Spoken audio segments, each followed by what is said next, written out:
then just so you know, I have it here. I put it all the ones. But I already put, you sent me. Yeah, I know, but I was going to use the clicker. Oh, yeah. You can put it, or through here.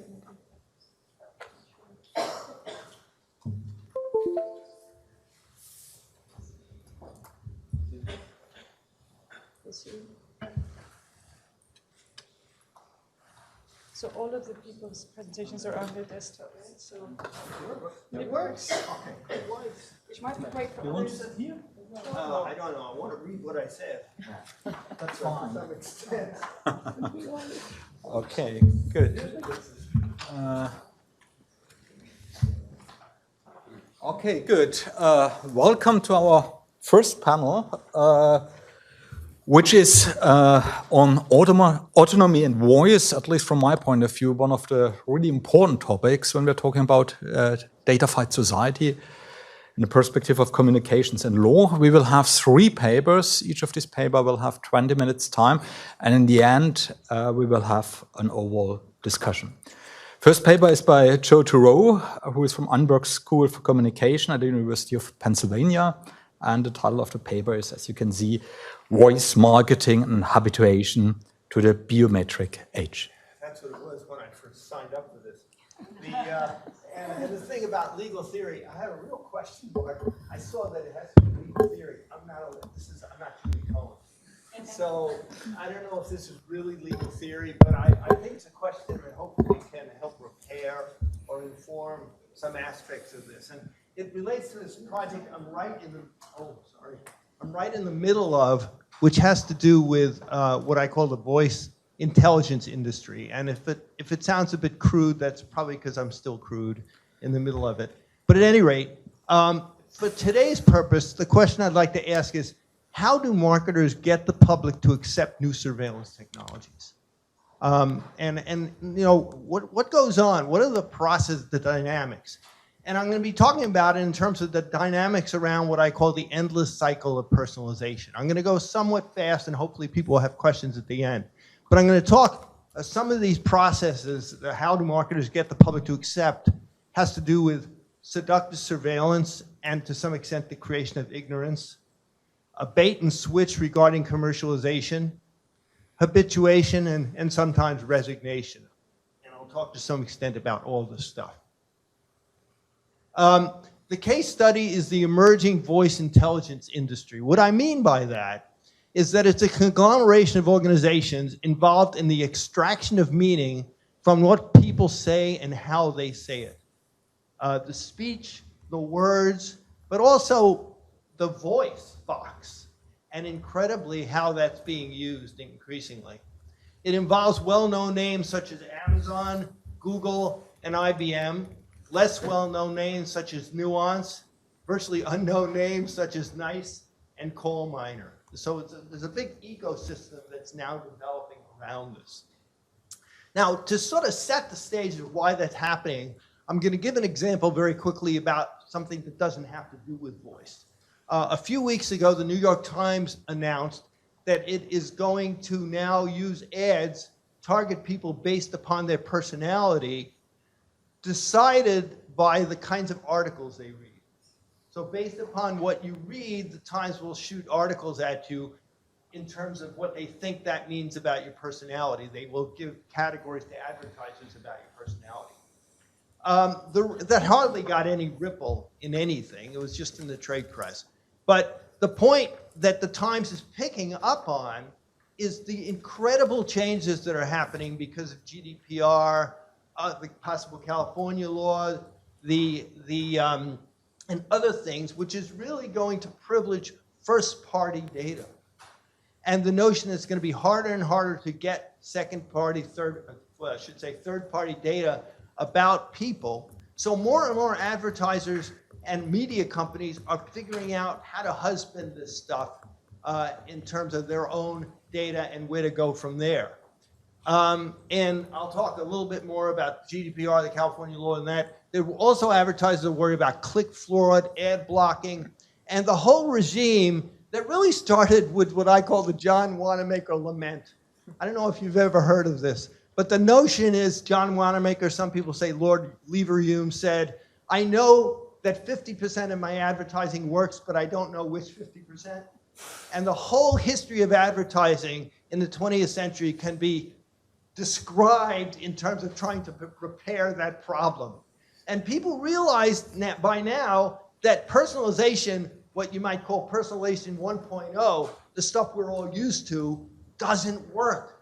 Because of click fraud, it works somewhat. I don't want to overstate this, but click fraud, ad blocking, and a whole lot of other things have shown advertisers this isn't the nirvana they signed up for in 1995. Okay? And so new things are happening around data, and a large part of that has to do with voice. Based on a long-standing belief that the particular words people use and even just the sounds of their voice provide information about those people that they can't filter and might not even know. When you're talking, the idea is you don't have any filter, you're just doing it. Your voice sound, you can't change it, they say, and as a consequence, you can't fake this, okay? And they decode words and sound, the logic goes, and then you can exploit them for many purposes, including personalized marketing. A lot of this has to do with the rise of artificial intelligence, particularly machine learning and deep neural networks that have allowed companies to move intensively into speech analytics and voice analytics using huge training sets. So I want to talk a bit about voice authentication, voice biometrics, and other physical attributes, and voice, speech, and emotional attributes in two industries that I realized I had to study. One is the kind of part of the voice intelligence industry that relates to personalized intelligent assistants like Siri, Alexa, in a variety of places, but also the call center industry that we almost never think about, but that people talk to in the millions of minutes every day, okay? And it's really quite interesting. We can talk a bit more if anybody is interested. So the idea of getting to okay, relating to these ideas of seductive surveillance and ignorance, the notion that people are ignorant of the details and might be resigned, and with smart speakers, I'll talk about bait and switch, holding off substantial ad targeting, which is a really important issue, this bait and switch stuff. Okay, and I'm going to go quickly, and I hope I make some sense. Okay, voice authentication and identification is probably the oldest of these, right? The notion that the idea that you can, and it's seductive, it's presented seductively in the sense of, gee, you don't have to remember passwords anymore. All you have to do is give your voice. Now, people are ignorant about the particulars, though firms claim their systems can spot a person's identical twin from getting past them in terms of voice. In May 2017, a non-identical twin, a BBC reporter, did get through a bank voice authentication system. Nuance, the head of Nuance, which is really deeply into this, says we're definitely in an arms race between the criminals and the banks and the various other groups that use this. Despite the BBC break-in, HSBC, the company, said in 2018 that it was registering more than 10,000 people a month for voice authentication. Late in that same year, Nuance reported accumulating the sounds of more than 300 million people for itself and its clients. Okay? Nevertheless, in the face of the growing use of voice authentication, because this is seen, I think, as the test case for everything else, researchers and executives are convinced that it's merely the tip of the iceberg for what computers will help them understand about humans through voice. So voice in terms of predicting other attributes. Now, the idea here is that in the 20th century, scientists have figured out that voice and other parts of your body can be seen as related.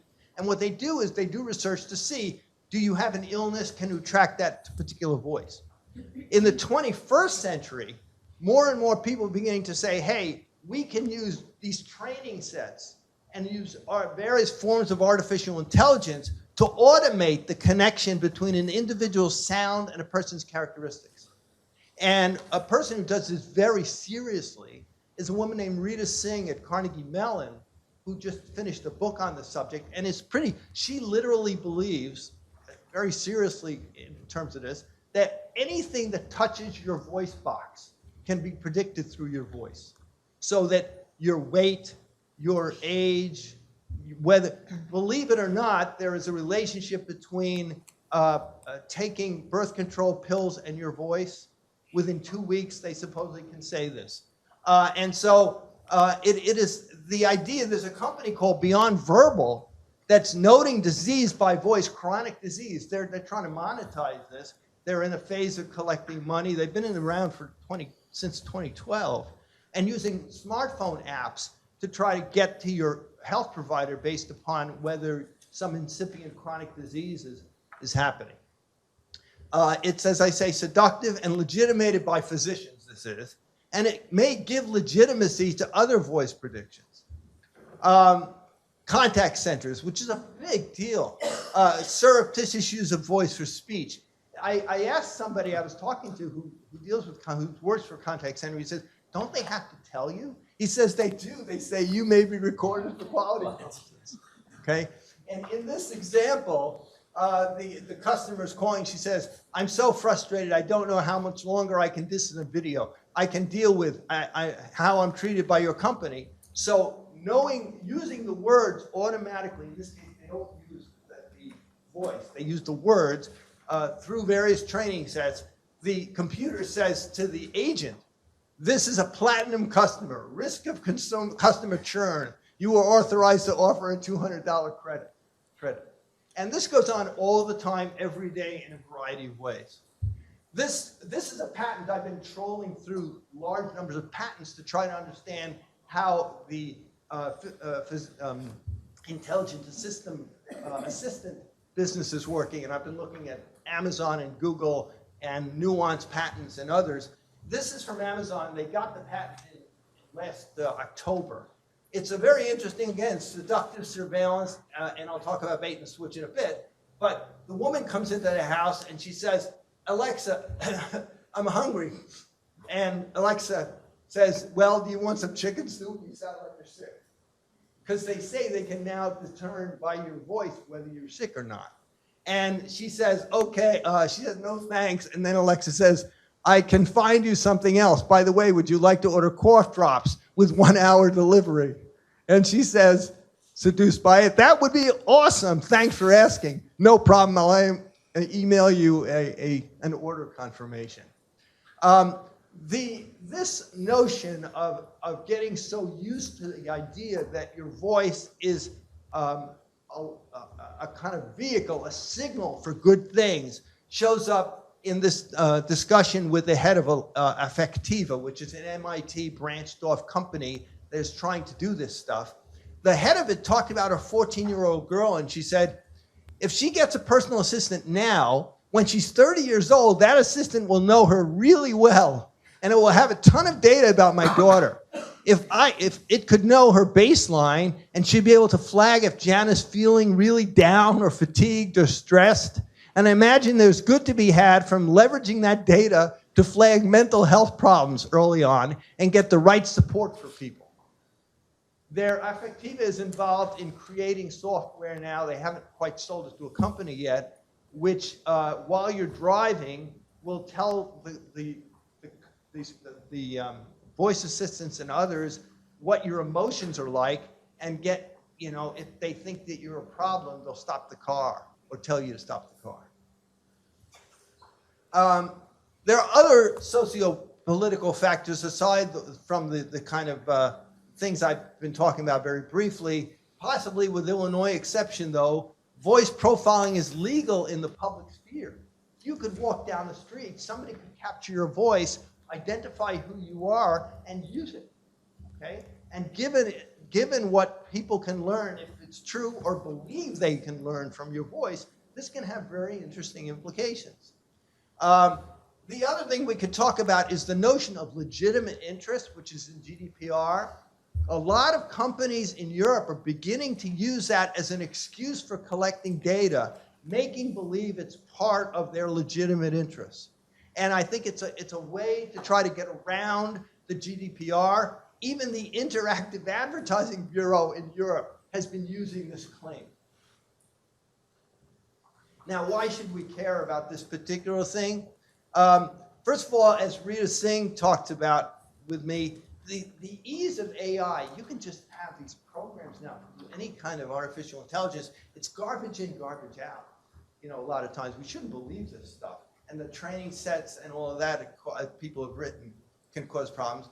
It isn't hard to see how the conclusion someone has psychiatric depression, which supposedly your voice can give, is at the early stages of Parkinson's disease, or even is on birth control pills, can color whether or how employers, potential employers, insurance companies approach that person. I can imagine scenarios. Will people be bribed in the US or elsewhere to give the firms the right to exploit their voices for illnesses? Will voice from the public sphere be exploited? Those signals and others might also encourage social typing by marketers, other organizations, even individuals. Inferring your weight from your voice, for example, can be a boon to retailers who think they can sell you clothes and use models with that in mind. And this is beginning to happen, actually. Amazon has a patent out about using your voice when you're in a store to talk about how your grunts and things, give them a sense of what you like. And imagine if a dating app began to offer matching services based on an AI analysis of a person's audio. Nor is it difficult to imagine that emotional inferences from voice, am I far over? No, I think I have time. Nor is it difficult to imagine that emotional inferences from voice about emotions, personality, and sentiment might affect real-time messages from marketing online, in stores, and even on TV. For example, Amazon has a patent about shopping based on your unconscious verbal emotional cues, which I just mentioned. All of this relates to large issues that we could talk about. Problem of cultural democracy. What does it mean to live in a society where people are beginning to be sorted, even based on their voices, at a time when advertisers are maybe spending less time on certain data? But clearly, even the previous personalization data, the lifestyle, the demographics, and all that can be merged. And facial, as I'll suggest, can be, and in some patents is merged. At a time when voice-based world of biometrics is still being built, we need to open it to the values of cultural and political democracy before socially corrosive processes linked to it become too entrenched to change. And of course, relating to that, what starts with marketing doesn't stay there. Look for increasing uses of voice biometrics to be used in political campaigns. Political campaigns are always in front of all of this stuff. They used to be that they hired advertising people from the regular ad world. Now they're really ahead of it. By police and by authoritarian regimes to make inferences about what individuals care about, how long they have to live, and to synthesize their voices, which is a really important thing. If you can synthesize a voice so perfectly, which so far they can't do, you brought to trial and someone says, you said this, how can you prove you didn't? The next cycle of personalization already happening is voice plus face. Will we see the same dynamics that I talked about in replay? Thanks for listening.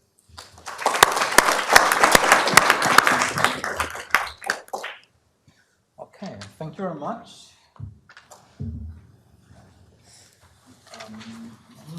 Would you like to use a mouse or? It's a clicker. You don't want to use it? Yeah, I think if we can hold on to it. Okay.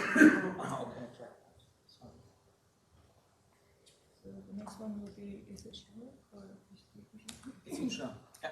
Okay, good. Our next paper is by Usha Raman from University of Hyderabad in India, and it is on data, does data obscure processing? So can I just speak from here? Yes, please. Thank you. So is this working? Yes, I can hear myself. So I think this ties quite nicely in with the two, with Mark's talk and also what we just heard Joe talking about.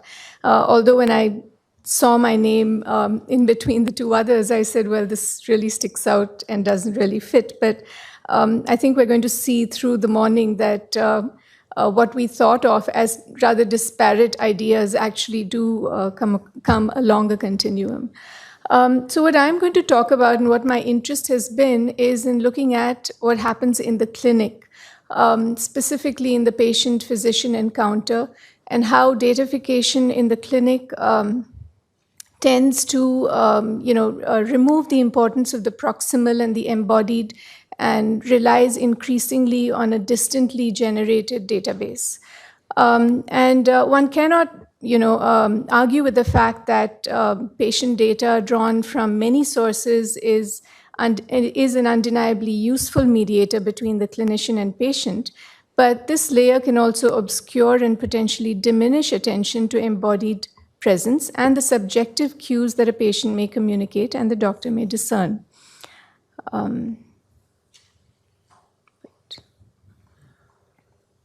does this work?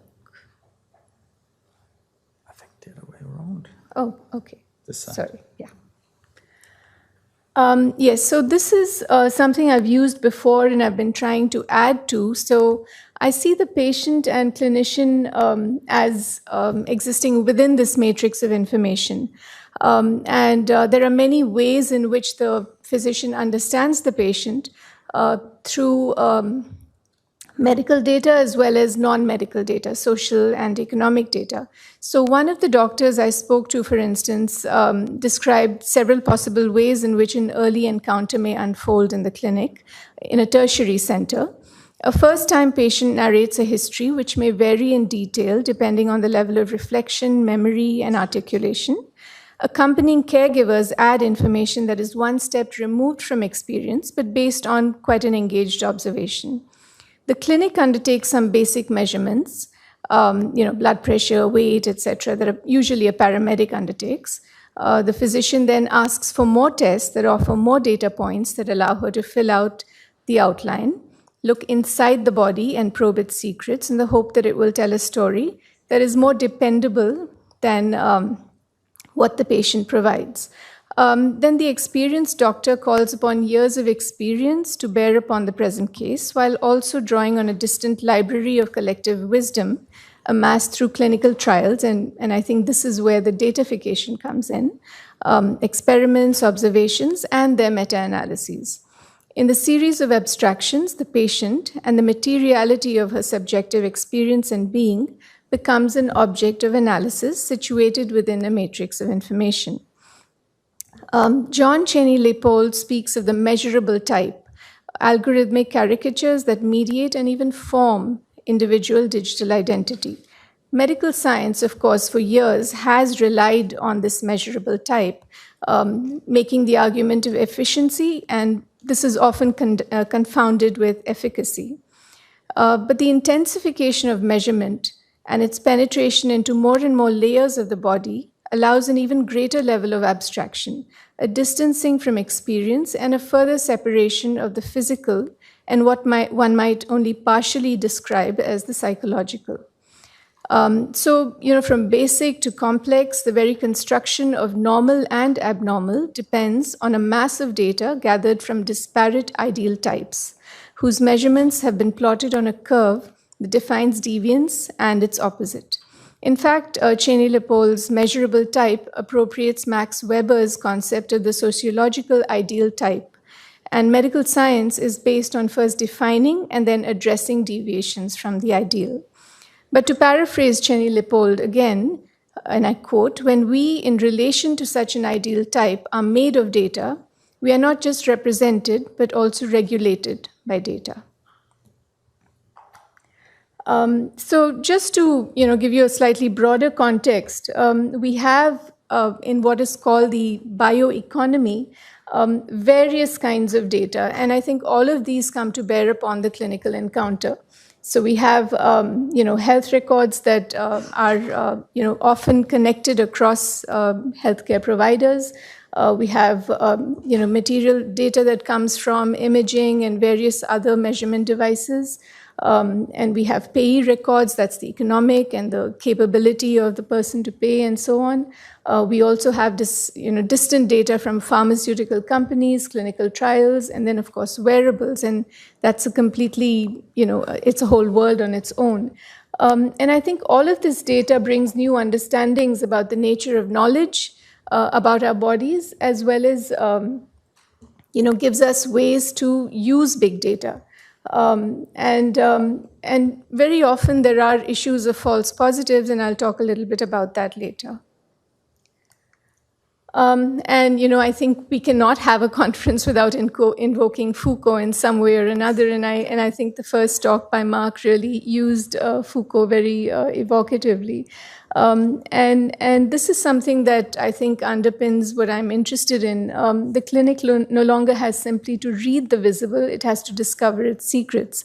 And these secrets are often manufactured because we rely on such disparate forms of data. And David Beer, in a new book, has been talking about this across contexts, and he talks about what he calls the data gaze. And of course, he draws very heavily on Foucault in doing this. And he says that understanding our data-rich environment requires an understanding of the various infrastructures and practices that facilitate what is said with our data. And I think this is really at the crux of many of the things we're talking about, because not only do we need to acknowledge that our lives are being increasingly datafied, but what are the ways and what's happening inside the machinery that is manufacturing and handling the data. So Beer's concept of the data gaze, what he calls our prosthetic vision, the way in which it draws from what he calls the data imaginary, and I think, again, although Mark did not use these words, I think this is really what he was talking about, and the possibilities that exist at the data frontiers, and this is a space where resistances perhaps can be built, are powerful ideas that could be deployed to understand how datafication works in the healthcare space, specifically in the clinical encounter, which is what I'm interested in. So the questions that I seek to explore within this space, and that's my ongoing project, include who or what is the patient, how is the patient rendered by and within data, what aspects become, both deliberately and unwittingly, part of what Leonelli et al. Call the data shadows, how does the patient recover her selfhood from this data-informed profile that the clinic constructs and gazes upon. What happens to the subjective narration of experience and its reception in a clinical encounter where the patient is constructed and read through a screen of data points? What new inequalities might emerge in the Datafied clinic, which is already a space of unequal power relations? And then, of course, what does autonomy mean, not only for the patient, but also for the physician? Because when the physician works within an institutional structure that privileges data rather than experience, how does the physician then insert his or her subjective understanding into this, into diagnosis and management? So I think for the clinician, it's really it's an old tension that has existed across time in medical practice, and I'm just facetiously calling it the two-body problem. But there is patient-centered clinical practice, and there is evidence-based medicine, and of course these are complementary. They do not have to be separate or in opposition to each other. But I think the balance of one and with the other is what is being affected in a Datafied space, where evidence-based or data-based medicine depends on fixity. It depends on the fact that the data, the story the data tell is real rather than what the patient tells us. So there are several points where the two approaches might be in conflict, and unless you have an experienced physician who pays attention to the proximal, the risk is that the story the data tells tends to be privileged.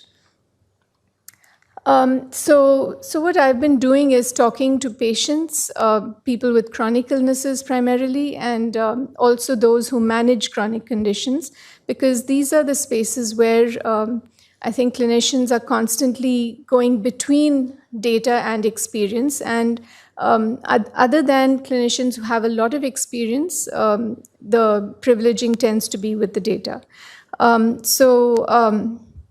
And also chronic conditions are sites of considerable data harvesting and analysis, both in proximal and distant ways.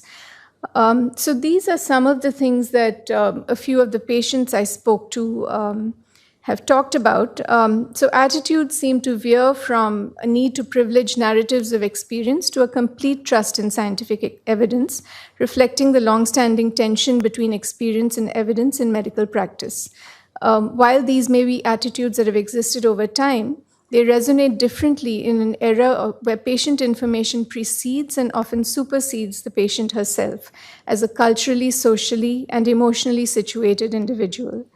Patients then have to know how to insert themselves as embodied beings into the datafied space, where they are continually read as a combination of multiple data points from diverse sources, which could challenge the integrity of identity. And we found, and we've also been hearing in studies of the quantified self, that actually data does provide agency. But again, the kind of agency that datafication of the self provides obviously privileges those who have access. So in a clinic where you have a diverse range of patients, then how does the clinician react to these differences? So in looking at the medical establishment, I draw also on the perspectives of those who generate medical data from the body of the patient, those who turn materiality into abstraction in a sense, pathologists, radiologists, nurses who take routine measurements, as well as those who interact with patients and interpret all this information. So in these travels through hospitals and laboratories and drawing on the literature, I find that this process of seeing into the body through data, converting that data into usable information, and then reading the embodied individual through those screens of data has long been normalized. It has seeped into the socialization of young doctors who must then spend a lifetime unlearning some of these practices and learning how to see through and beyond such data. And in an era of datafication, the tensions between an individual patient-centered approach and an evidence-based approach intensify. So in one of my encounters through the health system, I walked down the many pathways that surround a large corporate hospital in Hyderabad, lined by care seekers and their families, waiting for their audience with a medical professional. I go up the elevator to a floor devoid of patients. Through a series of glass windows, I see white-coated professionals work machines of many sizes, extracting knowledge from the bits and pieces of human tissue, abstracting from cells and their contents numbers that are plugged into scales that determine what is normal and what is not. So Dr. S.G., who is one of my interviewers and a pathologist, is discussing a slide with a colleague, and she moves between the microscope on her desk to the report in her hand. She scans the microscopic tissue backed by her own long expertise in histopathology. She glances at 2 or 3 lines of patient history as she makes her own notes. We talk about the process of drawing this information, of recording it, and then sharing it with the attending physician, as well as the patient, and of how it is used at arriving at diagnosis and planning treatment. And in India, the interesting thing is that the record goes both to the patient and the physician. And I understand in the US, for instance, the records do not go to patients, and I think that introduces a different dynamic. We also talk about how this tissue and the data it generates goes into banks of different kinds, a biobank or a tissue repository from which it will continue to be read into and will continue to contribute to a database of similar pathologies. So in these conversations, medical professionals point to concerns as well as zones of comfort among physicians. So one is where they depend on the evidence base, and there are different I think, contestations around this, and it's only now in India that people are beginning to recognize that the evidence base that they're depending on is mostly generated in the West. So the ideal type or the measurable type does not entirely conform, or we don't know how that relates to the Indian population, which is itself extremely ethnically diverse. So doctors then are confused about, how to relate these two bodies of information, what they encounter proximally and what they are supposed to be depending on from a distant source. So these are some of the issues that clinicians encounter. So datafication, I'll just skip through these. So datafication in the clinic can be looked at in multiple ways, each vantage point generating multiple questions about identity, commerce, privacy, and power, as well as attendant issues of ethics of care and practice. The digital circulation and sharing of patient data further complicates these issues. Datafication forces us to ask deeper questions about how we think about ourselves, both in terms of embodiment and consciousness. when we are represented and understood in such abstracted, even distanced ways. This is something that happens not only in the clinic and in the laboratory, but in the everyday, as an increasing number of people look into devices or look to devices to know how they slept, how much energy they've expended, and the extent to which they have moved.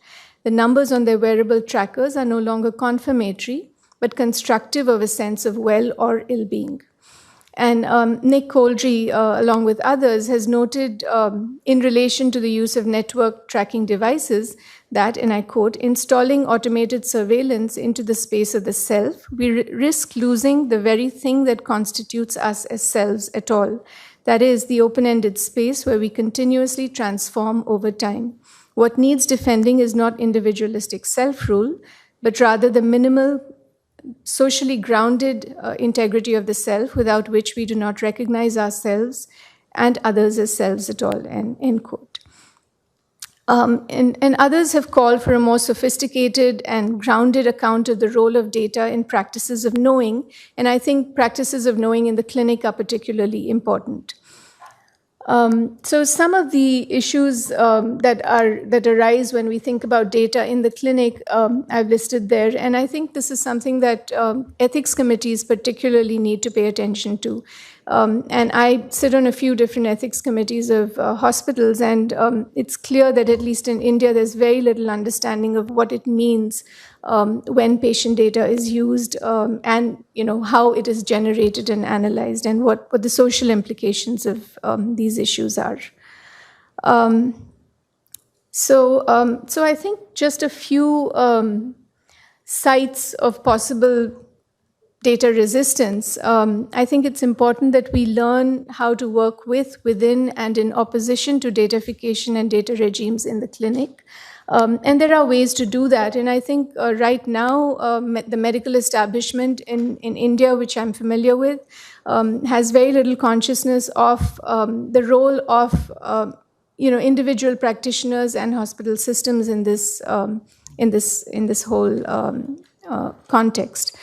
And it's necessary for us to work through processes of medical education and regulation, processes which must take into account all the stakeholders and participants in the health system, and conceiving these stakeholders very broadly.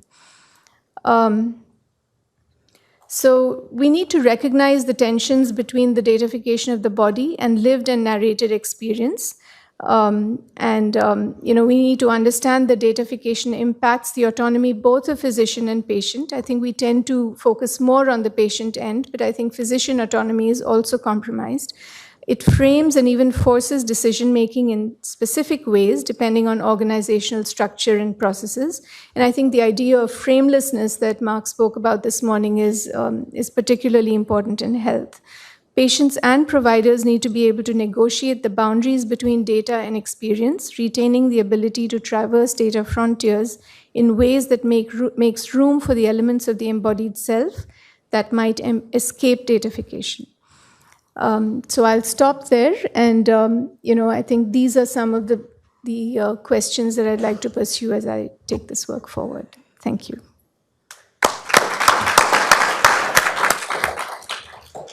Good. We come to our third paper. I think the PowerPoint should be here soon.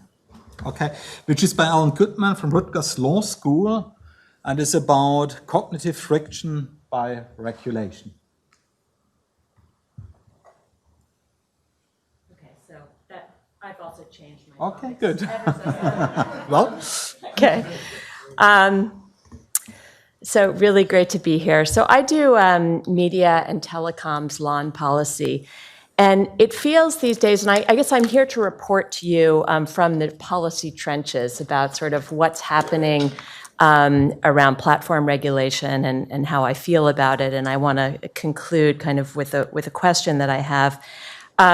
So doing this kind of work has felt for the last, 10 to 15 years as if I live in a kind of nice but unfashionable neighborhood, and all of the action was in privacy and copyright and sort of elsewhere. And all of a sudden, everyone's come to my neighborhood, and everyone's recognized that, you know, platforms are editors and they need to be regulated, and hey, there's this thing called media policy, and maybe it's useful, and I feel, and I guess I'm here to share with you my feelings of ambivalence. Like, now that my neighborhood is hot, I kind of want to get out. You get a good price for the house. And so the aspect of that tradition that I want to talk about is disclosure and transparency. So I have worked on transparency and been a huge proponent of transparency as an instrument of regulation for a long time. But I have concerns now that every day that there's a new proposal, in most of the ones that I know about are in Europe and the US and Canada and Australia, there's a new proposal that introduces mandatory transparency on the platforms. I have a concern that the expectations are too high for what it can accomplish. And I should say, you know, with the proviso that all I'm talking about is tinkering around the edges, as Mark said, because that's what we do in law. So what I want to do is just sort of run through some of the proposals that are out there, suggest a kind of framing for them, and then explore with you kind of what I think they can achieve and what I think they can't achieve unless they are nested in regulatory regimes that address market structure, incentives, and power. Okay, so you know, we all know we're living in this techlash moment, and I should say I'm part of this University of Chicago project to come up with new ways to regulate platforms, and I was interested in it because it's coming out of the University of Chicago, and it's full of all these Chicago school economists who are now all saying, yes, we agree, the world is on fire, we need regulation, and we need new antitrust law for the platforms. And so this is what, you know, this sort of the information problem that people agree we're trying to solve. And in a sense, all of these problems stem from the same things that we're all talking about: data flows, market structure, addiction, human psychology, you know, surveillance capitalism. They are, you know, those phenomena are producing all of these problems, which the shorthand for which is a misinformation problem, although it doesn't fit all of these. So the one of these that is most obviously a deception problem, for which disclosure would be a natural remedy, is the third, which is that publics are misinformed. There are deep fakes that seem to be true. There are conspiracy theories that are presented with sort of gravitas or badges of credibility that convince people that they're true. There is sponsored content alongside organic content. There is automated bot content. Right, Nick? There you are. That seems human. And there's just, you know, and all of this is producing and is situated in a degradation of all authority and a loss of trust. But all of these sort of sub-problems also contribute to and stem from this misinformation problem. So the sense of the public, at least according to this Mozilla survey, and certainly, you know, the sense of policymakers, is that it's the platform's fault and they should fix it. So we're looking at platforms as our lever, although I appreciate what Joe said, you know, it can be at a sub-platform level, right, like the New York Times, where some of these techniques are deceptive or otherwise misinforming techniques are happening. So if the problems are multifaceted, the causes, you know, as Mark said, of course, are deep and systemic: neoliberalism, disinvestment in education, atrophy of trust in institutions, attention and advertising-based information systems, Silicon Valley values, and so on. But for now, I just want to focus on the platforms, the platform part of this. So they're at fault, the public says, and how should we fix this problem? Same poll says more information, right? Education. So there's a disconnect there, right? So there's a move to, and this is driving policymakers to solve the problem with more information. And this is reflected in all those jurisdictions that I mentioned in policy proposals that I think some people in this room are working on. Disclosure, transparency as the policy lever is very attractive to policymakers. First of all, it's light touch. It's sort of an easy lift. It's speech protective, so that's a big constraint in this policy space. It's capitalism friendly. It sort of resonates with transparent markets. More information is good. And it resonates with democratic principles also, right? That better information is going to lead to better capacity for democratic deliberation and ultimately better decisions. So all of that fuels this policy momentum for transparency. So the aspiration, I have a better slide of this. One, first of all, that's legible, and second of all, that basically what I want you to see is instead of, it's like a stop sign right here, because the dynamic here is that we've got big data that the platforms have producing their power over discourse, right, which is effectuated through kind of omniscient and targeted communications. And what we need to do is mitigate that power, and somehow disclosure transparency is going to do that, right? So that's as far as the proposals get. That is kind of, they throw out transparency and disclosure as a solution to this problem. And so we have to sort of probe exactly what the mechanism is, how, and under what circumstances. All right, so the three sort of baskets, I think, of disclosure that we see are, and I should say that all of these baskets are, all of them have some sort of antecedent or cognate in the analog world, and I think it's important to kind of consider what they are, both because that's how the proposals get socialized and understood, but also because if and when they're challenged in court, those are the analogies that courts are going to use to consider them. All right, so the first one, and sort of the most straightforward and the one with deepest analogs or antecedents in the analog world are, it's a kind of right to know source and sponsorship. Who's behind the communication, especially if it's election related, bless you.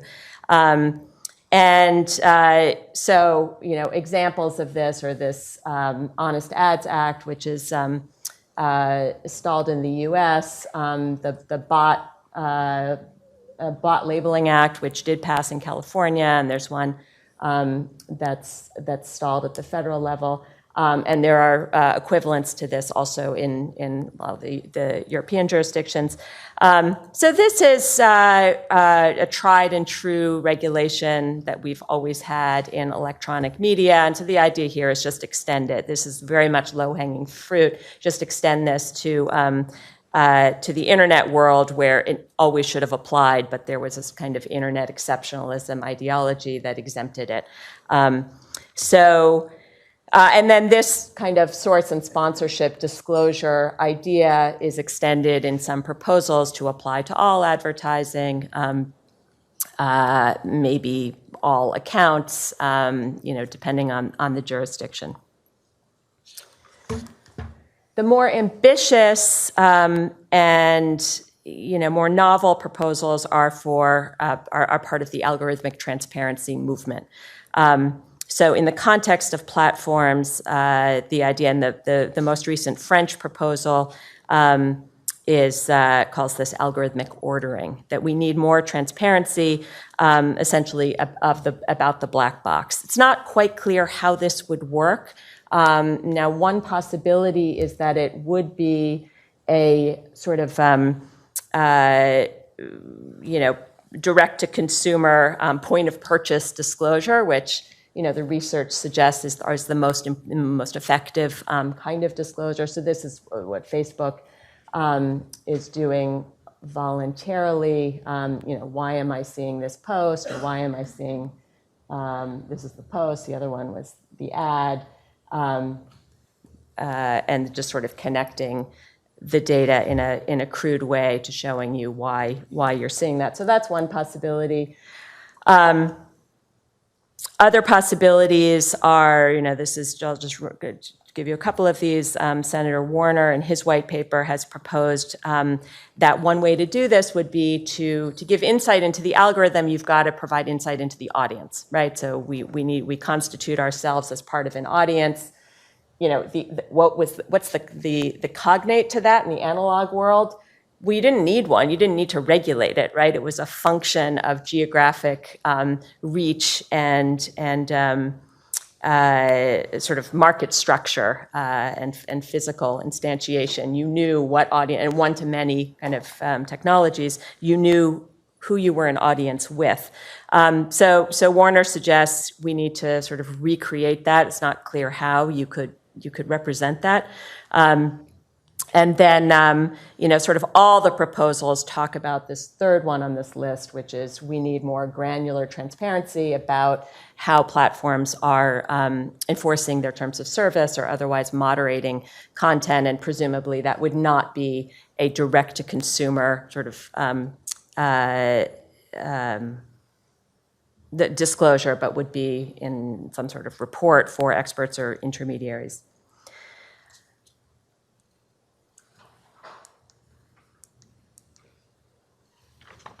Then the third basket of transparency proposals is definitely not direct to consumer, but is in the form of either a report or an archive or an API that would allow researchers in to kind of reverse engineer or test how the algorithm is working. So you have something like the Honest Ads Act, which has both this feature and it also has the direct-to-consumer source identification. You've got the UK's online harms white paper and the Karin report both have aspects of this. And the Mozilla Foundation has been very active in advocating for an open ad archive API. It's the same problem with the audience, right? We don't know exactly who's seeing what ads or what ads are being served how, and so there would be a repository so that could be interrogated.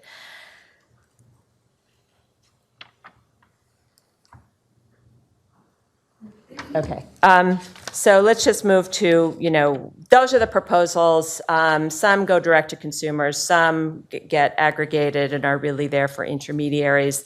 How is this going to solve the misinformation problem? So this is what how the French see it.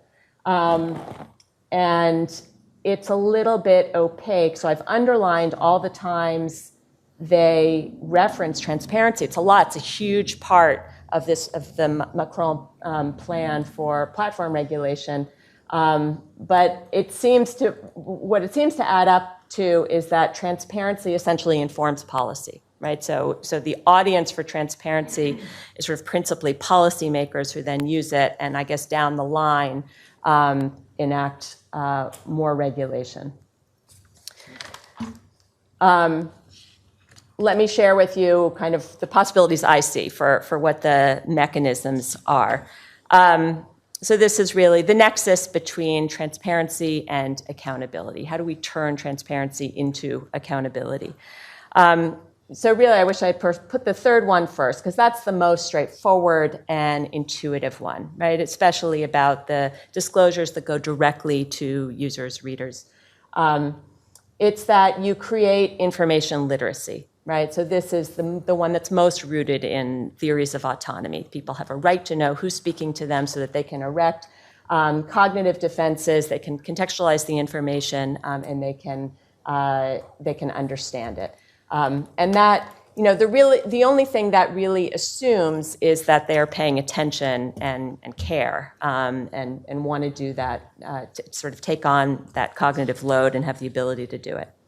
The others kind of are heavier lifts, assume more about market structure and consumers. The first one, best practices. This is really, I think the principle behind ranking digital rights or the corporate responsibility movement, or maybe what you're trying to do is kind of activate tech workers, because that seems to be a lever now. So the way you do that is you get all this disclosure, and then those that creates incentives for better behavior on a voluntary basis, right? Sort of corporate best practices of the platforms. And I think that assumes, one, that there is some possibility of regulation, right? So you've got to have the shadow of regulation and or the possibility of consumer exit, right? So that there's a possibility, or maybe it's tech worker exit, right? But that someone's got to have some leverage in this system. Consumer sovereignty assumes, again, attention and, again, the possibility of exit, right? So that consumers, when they see that they are being advertised to by X and they find it offensive or too much sponsorship or things they thought were organic or things they thought were human and it turns out that they're bots, that they will leave the platform or they will leave the content.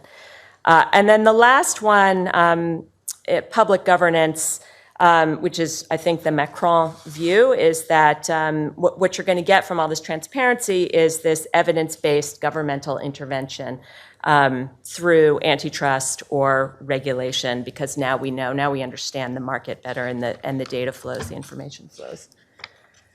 So as I look at all of those, I try to kind of assess what I think are most likely and least likely, with the darker green being, the most likely kind of where the nexus is kind of most likely to play out, and the pale ones where I really just don't see much relationship between the particular intervention and the result. And I think, what going through this exercise did for me was made it really clear that in the absence of exit, right, so in the absence of real market change, you're definitely not going to have any of the consumer sovereignty activation. And I think some of the others that depend on that will also be pretty weak. I still am in favor of transparency because I think it does do some work for literacy and autonomy, and definitely, does some work for public governance, but it shouldn't be oversold. So what I want to leave with, and I think it helps us if we think about it this way, what the Chicago project is trying to do is sort of knit together all these levels of intervention: the market intervention, the privacy intervention, the sort of transparency media interventions.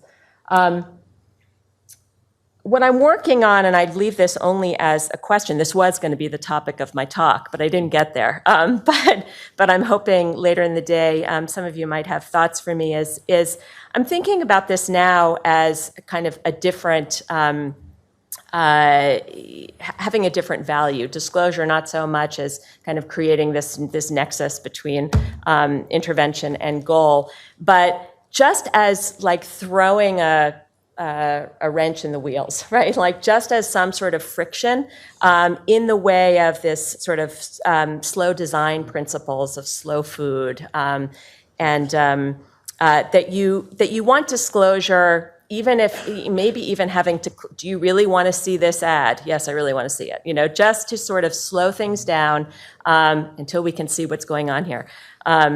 In the same way that I think the facial recognition ban, the bans that are arising are kind of a way just to slow things down so we can reallocate before things are rubble. Thank you. Thank you. Yeah, okay, thank you very much. I noticed that autonomy was more kind of subtopic across the papers, but I think there are many links in between. So the floor is open for discussion, for questions to the presentation. Who wants to start?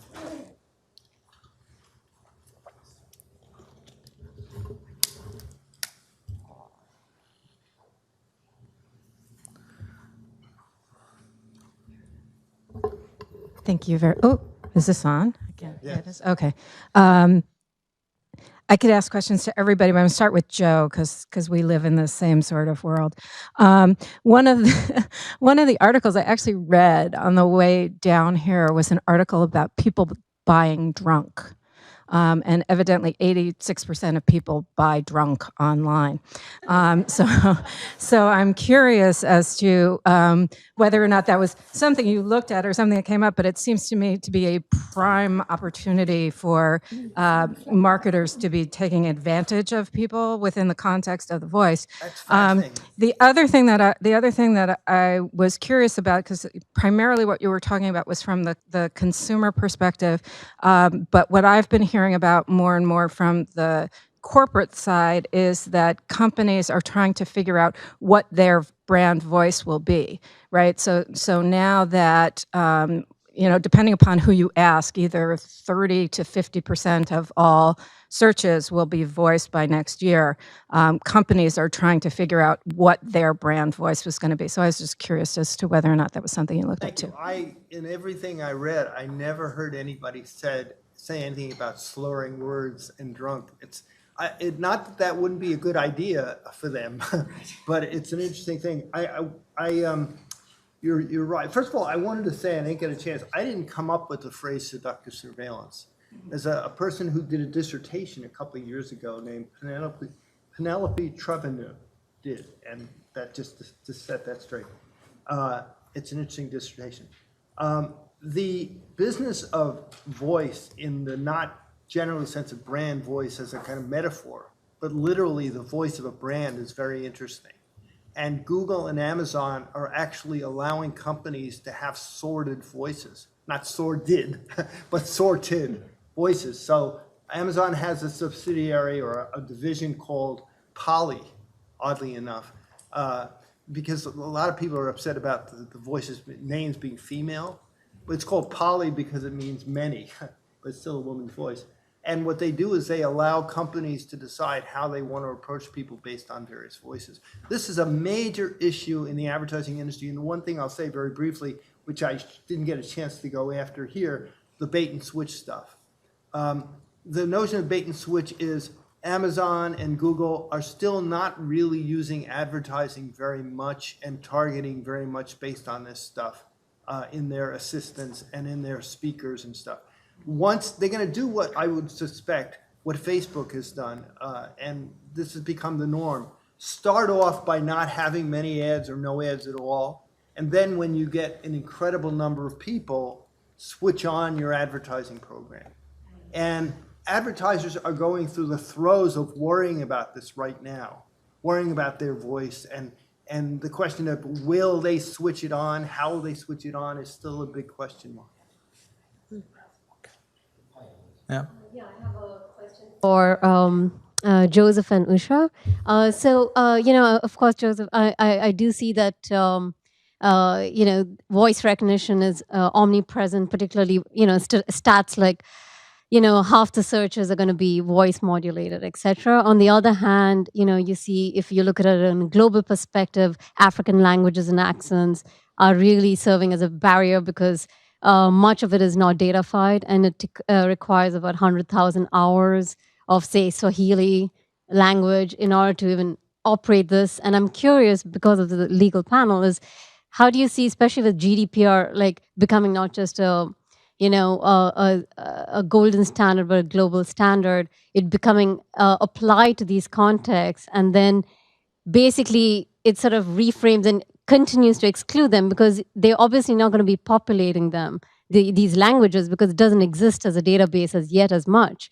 So, I'm actually grappling with this because in some sense, you have two different frames when you look at the global south, because it's very dominant on the digital divide. So they would say, of course, alarm bells, we need to include these populations into the rubric. But on the other hand, we're talking so much of the surveillance capitalism that what we are pushing for in development as a common good is really about pushing them into surveillance capitalism. So it's interesting from which lens you come. And I'm curious if you've sort of grappled on the global implications of this and accents, including immigrants and refugees and all entering, the West. So Maybe Oh, and sorry, these guys can talk more Usha, I about had a it than quick I. question with I'll just say Usha. briefly, Okay. I think a lot of this is tailor-made for authoritarian countries. I think that some of the companies are going after African languages. I think Swahili is one they're trying. The problem in quotes is that's not where the money is yet. And so a lot of this is first where the money is, and then they go elsewhere. So that's part of the issue. Well, it's an economy of scale, right? Like, so India, I mean, it has like... Well, India, there's a lot of interest in using Indian languages for this. And I do believe that there's a nuance. For example, in China, has at least 5 or 6 offices around China. Nuance is incredibly active in China, particularly around car assistance. Hi. So this question is mostly for Ellen, I think. So it strikes me that transparency is mostly about sort of the availability of information, and that without additional information about how the platforms are operating, we don't, I don't see a real possibility for any kind of informed regulation or governance of those platforms. So, I mean, I agree with your point that we shouldn't oversell transparency, but it does kind of strike me as a basic precondition for kind of rational policy around the platforms. So, given that you seem a little lukewarm about transparency and disclosure as a mechanism here, what other kinds of alternatives are you thinking about? Break them up. I mean, that's the other big one. That is the sort of competitor. So the form of disclosure that you just talked about was sort of the audit function kind, right? Which is about understanding disclosure about how the algorithm works. It's not sort of also working on algorithmic transparency stuff. It's not obvious to me, and given that the algorithm is changing every second, it's not obvious to me how that gets.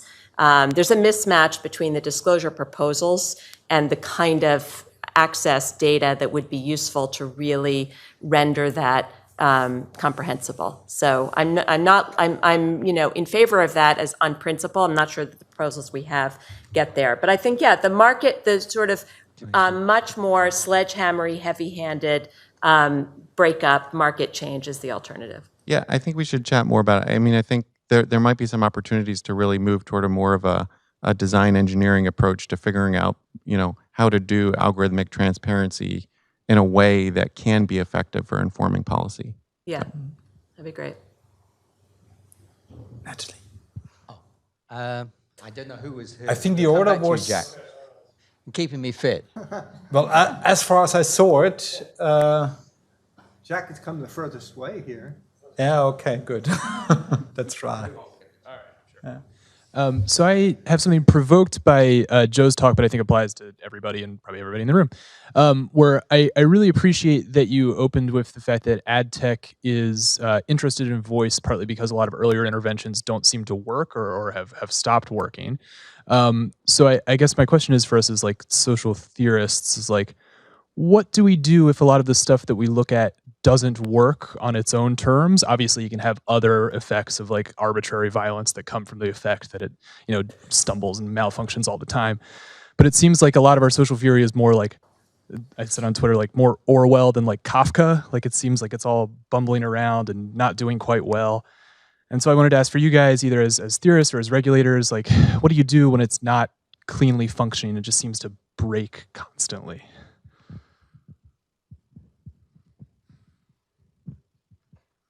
I think the advertising industry is very concerned about these things. And the smartest people understand that we're dealing here with constructions of reality, but most people don't. And so they think it's real. Same thing about the voice industry. A lot of people think this is real, this stuff. And I think what happens is they begin to see they're losing money, or they're worried about how the money goes, and then they try to move in different directions. It doesn't mean that all the detritus, all the stuff that happened before that's now falling on the floor is going to go away. I think it piles on top of one another, as you were suggesting, and I think all of this is going to be, that's why I call it the never-ending cycle of personalization. Because at a certain point, people are going to realize that voice is problematical. and they say, well, we got to do face and voice. And then somebody will come up with something else. And it's a little like the framelessness that the talk talked about. It's just that Mark referred to. It just keeps going. And I don't, and it's a serious problem, because I think that eventually people are going to be seduced into allowing data, all sorts of data, to be destroyed about them.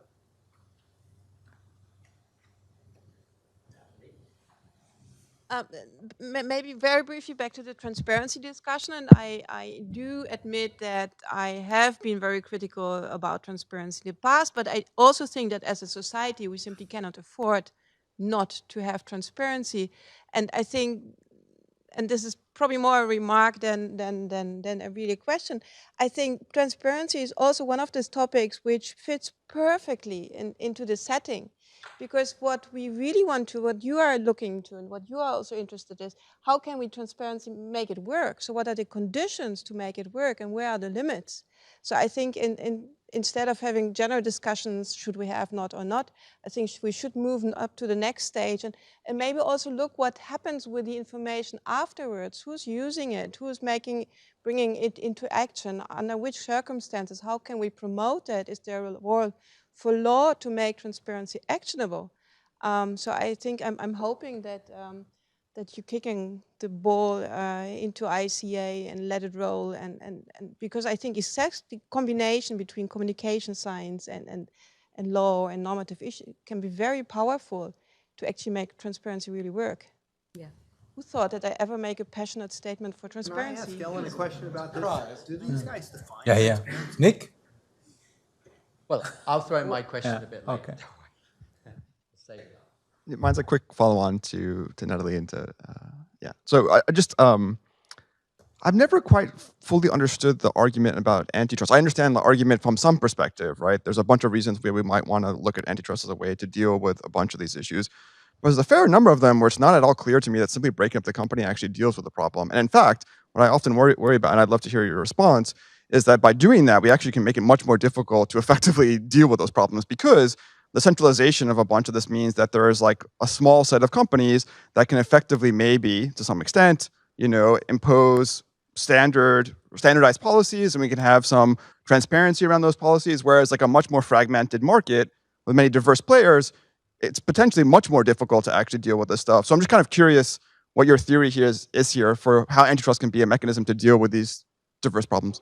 Yeah, okay, so when I say break it up, that's shorthand that includes antitrust does have a lot of problems, and it also needs breaking up the company. You still need a regulator who's going to oversee that, right? So the analogs that people point to, Standard Oil and AT&T, they both had regulators that sat on them and sat on which we don't have. So it would still require that. But it's shorthand for other kinds of structural interventions that aren't transparency, right? That might be data portability or interoperability or structural separation, for example, between the ad. So Google runs the ad market and serves up the content, right? So you could separate out those functions. So there are a lot of proposals. I mean, I think people do have the concerns that you just mentioned.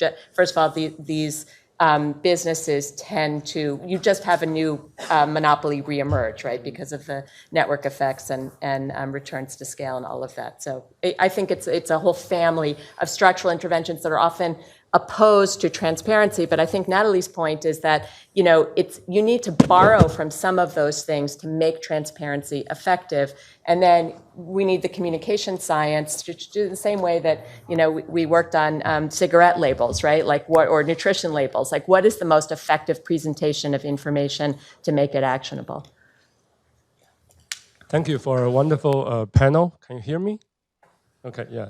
I just want to raise some questions about maybe more from a political economy of datafication perspective. On the one hand, I think underneath many of the governance issues or many, including transparency, privacy, is actually about ownership. Okay, how could so that question is it's not about the how to datafy, but actually who owns those data.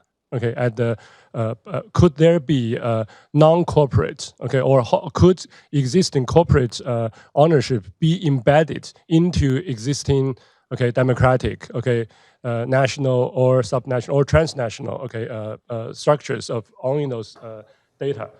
And number two is about class. So I think I want echo what Peyo was just talking about in the global south. And this maybe, Joe, you probably heard of this most audacious project to Datafy, to use AI to train to have automatic translation for more than 2,000 African languages by the Open Benacle. Okay, so I think that lots of, so this will also link to the advertising and also ownership. Okay, on the one hand, advertising industry want to get the reach, okay, the marketable, okay, audience, but at the same time, like I think the guy was from northern Nigeria, like Hausa language, okay, for long has been ignored by the urban, okay, elite. So once you have 2,000 okay, African language being identified, there will be actually more, the majority of them will not be that interesting from the perspective from advertising industry. So that's actually, it's like telephone co-ops, okay, in rural America. Okay, so it's like so there will be actually the top-down, okay, class structure actually does not work. So there actually could be openings for alternative grassroots ownership, and also based on the different okay class structure of the African continent, so to speak. Now also trying to develop their own. Very important is not the Silicon Valley owned voice recognition and automatic translation service. So just put this on the board. Yeah, thanks. Could I throw in a question which tries to link together all three? I've got the special privilege because I'm controlling the mic, but I had to put my hand out a while back, so it's not cheating. And I want to particularly start with Usha's presentation, which I found very inspiring and important because you said you didn't fit in, but on the contrary, you actually regrounded us in the question of presence, which is very important. So I want to ask a question for all three of you based on that. So your paper was about actual presence and what's destabilizing that now. Joe's paper, which I found beyond disturbing, really, as typically, is looking at the effective simulation of presence without the need anymore for actual presence on a distributed scale through banking systems. So we've got, as it were, presence in scare quotes without presence now operating as the basis of order. And that raises for me a question which is relevant to all, but again, it's relevant to Ellen as well, particularly when we put this on a global scale. Doesn't this destabilize the very fiction of law, that it's based around the possibility of organizing human beings to be present in the face of the law, present for the law to govern them? We're developing an idea of governance that simply doesn't involve any need for even the pretense of real presence. The simulation of presence will be absolutely sufficient in all, maybe in all places. And this to me is profoundly disturbing of the very nature of our concepts until now of how law even begins to get any legitimacy.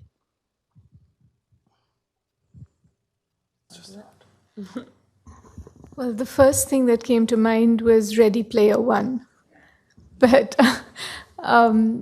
I mean, I think with telemedicine, for instance, one in health, which is what I'm interested in, I think, the datafied body, and I'm just, playing with this idea, could in fact make it unnecessary for actual embodied presence.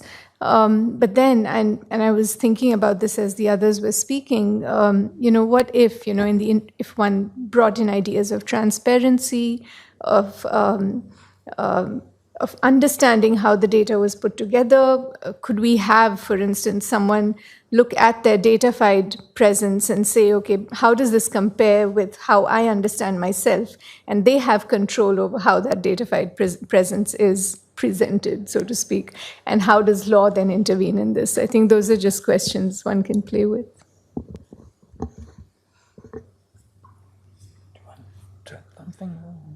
The only thing I can say about that, because I agree with what Nick mentioned, is when Mark was talking, I thought and he used the term authoritarianism.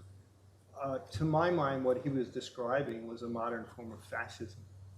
And I would hope we wouldn't get to that point, but there are plenty of examples around the world where this is emerging. I mean, it's almost a cliche now to mention it, and there are some issues around it if we want to talk about it.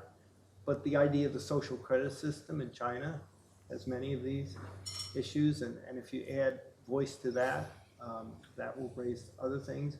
The whole question of whether it's possible, as I mentioned, deep face in voice could almost be worse than deep face in faces, because it's a dog and it's a cat and mouse game. Right now, people who work in that business say to me, "Well, we can always tell now." And you wonder if governments will have back doors to the deep fake. But if you can put a person on a stand and show them what they said in front of a jury, and there's no way to prove that that didn't take place, that is really scary. So I don't know if this can happen, but I think it's something we have to worry about.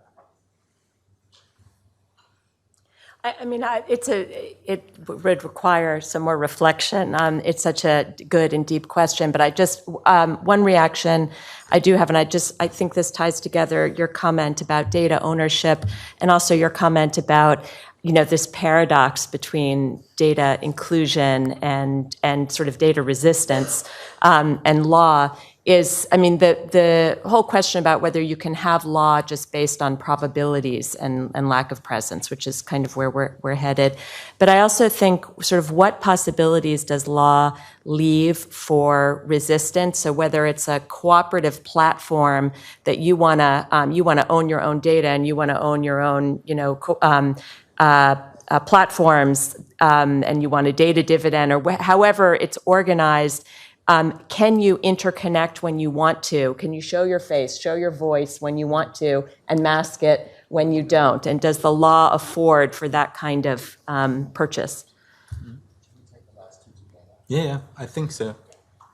I have a first question for Usha, if I may. And you made a observation that there is a tension between this evidence-based approach and the patient-based approach. But you said also that maybe in practice you do not really have these models, but there is a kind of hybrid or something like that. So I would simply be interested in how do you construct these modes? Is it theoretical or is it an observation that you see patients and doctors actually think in those? And secondly, I would like to pick up on Andreas' first remark, maybe a typical lawyer perspective that I definitely want to hear something about that, and that's the notion of autonomy. Does that play a role in your conceptual thinking when you draft your papers? Because that's something I would say is in all your thinking from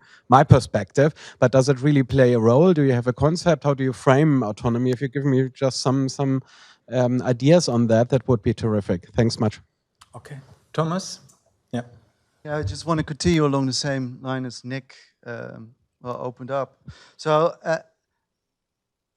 and also returning to the question of continuity, right? So what are exactly the new challenges we're facing, given that the forms of sort of automated categorization, data-driven categorization, which the first two papers hinted towards, so are obviously in continuity with tensions around disciplinary and biopolitical categorizations, which have always kind of sit in tension with the socially embedded self, with democratic and political legal frameworks, right? So these kind of forms of categorization have always operated locally, productively, outside of these frameworks.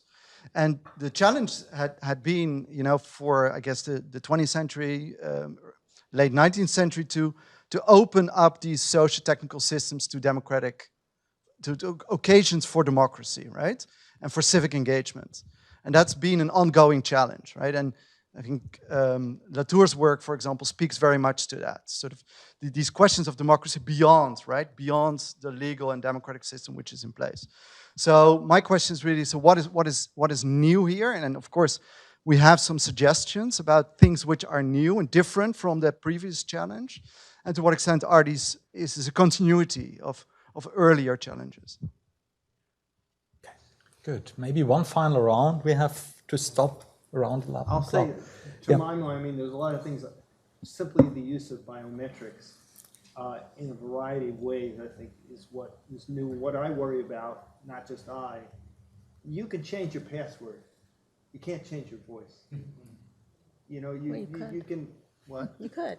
Well, you'd have to change your vocal cords, and you know. But I mean, you can mimic. It's very hard to mimic and get away with it from everything. I mean, if you spoke through a voice disguising machine, would that do it, or does that not do it? That's an interesting question. In general, the notion of biometrics refuses the idea of recalibration of yourself. And do we want to be in a situation where your voice is out there now, people can use it, and what do you have to say about it? I mean, it's quite possible we all sound like Darth Vader, trying to, fix our voice. I mean, that's an interesting issue. Yeah, just to respond to your question, so this whole idea of the tension between the two approaches to medical practice is documented. But in my conversations with physicians, I found that those with experience they understand how to balance the two approaches. But increasingly, and this came out from one of the conversations, the way their interaction is documented in the medical records leaves less and less room for the subjective. And what happens is at midnight, the record is locked. So the physician does not have the ability to intervene and change or add in any notes. And the notes can only be 150 characters long. So I think the move towards systematization, or what some people see as systematization, and the translation of any subjective into a datafiable form is removing the ability to practice medicine on a subjective basis. So I think that's how I see it. Something to add? Or? No, I mean, yes, autonomy is very much at the root of the way that I think about transparency, and everything I know I learned from Julie about the intellectual freedom to constitute yourself, and from First Amendment theory and free speech theory. But I think my understanding of it is very much situated in sort of an older style of communication, and I'm not sure how it works or is able to operate given what they know about me and the pace and the volume of the flows. Okay, good. Well, thanks to you all. We will have now 15 minutes time for a break. There should be coffee outside, and we will continue then with our second panel.